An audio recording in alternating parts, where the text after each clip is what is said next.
What's up, YouTube, man? It's your boy Action Jackson. And in today's video, man, I'm going to be giving you guys, my post-game reaction after the Arizona Cardinal game, man. So let's hop into it, man. Let's get it. All right, man. So obviously the Cowboys lost 25-22. It was a really good part of the Arizona Cardinals. They outcoached the Dallas Cowboys today. Simple as that.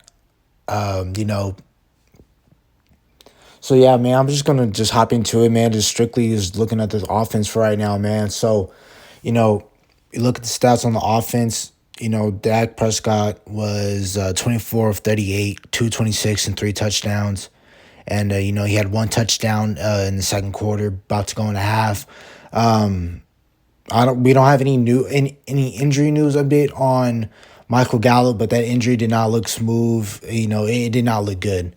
It was a knee injury. He was down, but when he got up, he started smiling. So I don't know if it's a sprain, because they said that his left leg got caught up in the turf. So I don't know if it's a sprain. It could possibly be a torn ACL. I'm not sure. Pray to God it's not a torn ACL, but anything's possible at this point. But even if it's a sprain, MCL or whatever, he's most likely going to miss the last game. He might miss some playoff games unless we go deep into the playoffs, of course. So, the offense was back to being, in a slump again, I guess. If you look at the first half, the Cardinals didn't do too much, man. Like, the Cardinals didn't do a lot in this game. Yeah, they outcoached us, but they didn't really do anything too great besides in the air attack game. All they did was just take care of some of our mismatches, like, Christian Kirk on Anthony Brown, AJ Green size advantage versus Trevon Diggs. Trevon Diggs was getting burned out there today, man. Zach Ertz had timely catches. Antone Wesley, I don't know if he's a rookie, but he might be. He might have. I don't know, but he has. Apparently, in the broadcast, they were saying that he had previous experience with Cliff Kingsbury at Texas Tech. So, I mean, he went off today. He only had 4 catches for 30 yards, but he had 2 great touchdowns. He mossed Anthony Brown. I think he might have mossed him twice, if I'm not mistaken. I do remember him catching 2 touchdowns. Christian Kirk was killing Anthony Brown on the crossing routes. AJ Green was doing the same thing, killing Anthony Brown and Trevon Diggs deep in on over routes and things like that. Kyler Murray only had 9 carries for 44 yards, but it seems like he got most of those carries in the fourth quarter when he finally got unleashed. So, I mean, like I said, back with this offense, man, it was just really stagnant. I thought our offense was going to be something that was going to continue to what we looked on Sunday night. Obviously, we weren't going to put up 42 points, because that's what as the offense as a whole put up at, that's what the offense put up. But, you're not going to put up almost 60 points on a playoff for a pretty good, decent team. And as you saw today, man, Dak Prescott had a good game, but he just took a while for it to get going, man. You look at the first and third quarter. I'm looking at the box score right now. I saw the entire game, but you look at the first and third quarter, man, we didn't even score any points. And that's what's so frustrating. And not only that we didn't score any points in those first and third quarter, I know we can't do anything about it right now. We're not going to address the situation right now. But I'm pretty sure Jerry Jones and Stephen Jones right now, they're talking about how we're going to get a new kicker next year, man. No way you can be missing your kicks like this, Greg Zuerlein. Greg Zuerlein, this is another game. Dak messed up fumbling to Isaiah Simmons late in the third quarter. He shouldn't have done that either, but fumble, that was a huge blow to us. And then Greg Zuerlein missing a kick. Greg Zuerlein makes his kick, man, is, we probably still lose because Arizona had to drive, because Arizona was well within range of field goal range when they took their knees. So still, him missing his field goal, and then him going for the field goal, and then us catching a delay game on a 2-point conversion when we were trying to close in the game. That was a big major difference too. So then again, you look at missing points that were on the field.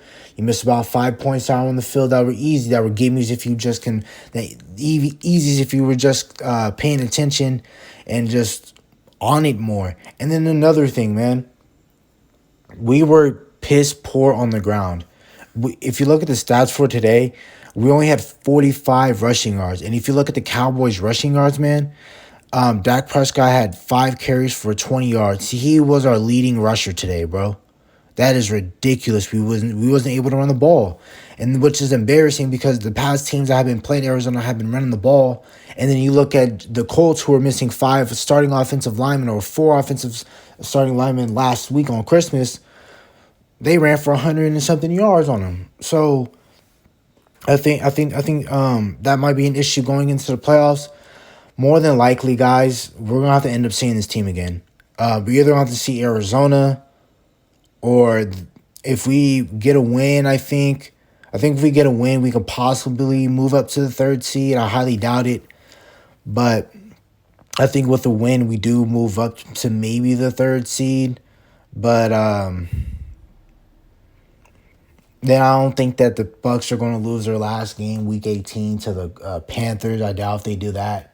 So more than likely, either Dallas is going to be the 3rd or 4th seed. If they're the 3rd seed, they're most likely going to play either San Fran or they're going to have to play Arizona.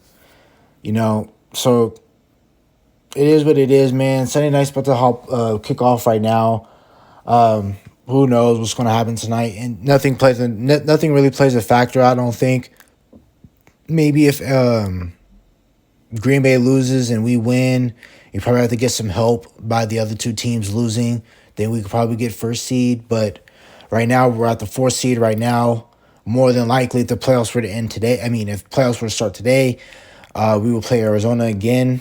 And I had this funny feeling that wherever we ended up, whether we were the 2nd or 4th or 3rd seed, we'll have to play somebody we already played in the regular season and things of that nature. So, it is what it is, guys. I'm not really going to touch on the defense. Defense did their thing today. They didn't really let Arizona really go off today. It was just a couple mismatches that hurt us today. We weren't able to get home on a couple times.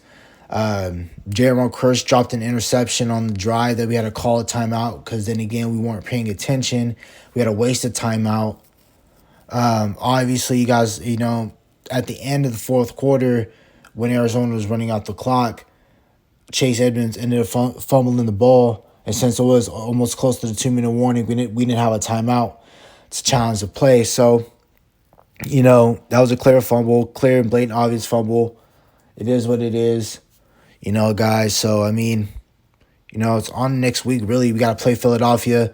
Philadelphia is going to probably most likely clinch a playoff berth today because the situation is that if Green Bay wins tonight, which they probably will because Kirk Cousins isn't playing for the Vikings, which really won't make a difference for the Vikings, but that makes it much easier on the Packers defense. So most likely they get a win tonight. They lock up the number 1 seed. Green Bay do. Vikings will get eliminated, and then the Eagles will end up most likely winning. And if they win, they fall to the 6th seed. And then Arizona will be at 5. And then the 7th seed will be up for grabs between San Fran and the Saints. It doesn't really matter. Anyway, most likely, we're still have to take care of business because we want to bid on a bit of a high before we go into the playoffs, and we have to end up playing Arizona again. So, hey, let's just see what happens, or who knows? They're also saying that if the Rams haven't beaten the Niners the last 5 times they played them, so they're basically saying that the Niners basically have the upper hand against the Rams, and then if the Rams lose and the Cardinals win, I think the Cardinals will end up winning the NFC West, and will more than likely will have to play the Rams. So either way, it is what it is, guys. Hopefully this team's able to turn it around. I'll catch you guys in the next video. Hope you guys have a nice day. Bye.